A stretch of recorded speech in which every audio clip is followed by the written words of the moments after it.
Q news లో పనిచేయటకు senior video editors కావాలను సంప్రదించవలసిన నెంబర్లు 8688926084. ఇక మరోవైపు ఇక్కడ అమెరికా పర్యటనలో ఉన్నటువంటి ముఖ్యమంత్రి రేవంత్ రెడ్డి అక్కడ అంటే పెట్టుబడులే లక్ష్యంగా అంటే ఇక్కడ తెలంగాణకు పెట్టుబడులే లక్ష్యంగా అక్కడ ముందుకెళ్తున్నటువంటి పరిస్థితి కనిపిస్తూ ఉంది. ఈ నేపథ్యంలో ప్రపంచ బ్యాంక్ అందరితోటి చర్చలు జరిపితే 4 అంశాలకు సంబంధించి 100% మేము సహకరిస్తాం.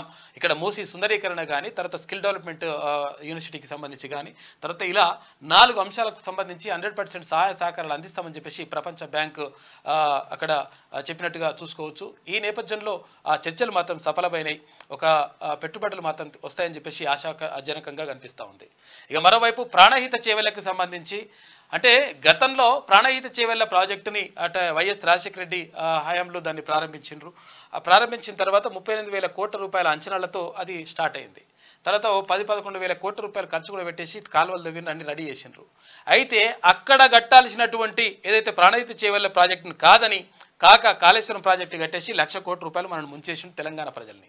అయితే ఆ ప్రాణహిత ప్రాజెక్టు ద్వారా ప్రాణహిత చేవెళ్ల సృజన స్రవంతి ద్వారా ఇక్కడ ఏది ఆదిలాబాద్తో పాటు మరికొన్ని ప్రాంతాలకు నీరందించేటువంటి ఏర్పాటు చేస్తాం, 3 నెలల్లోగా ఈ పనులు ప్రారంభిస్తామని చెప్పేసి ఉప ముఖ్యమంత్రి భట్టి విక్రమార్క నేను చెప్పడం జరిగింది.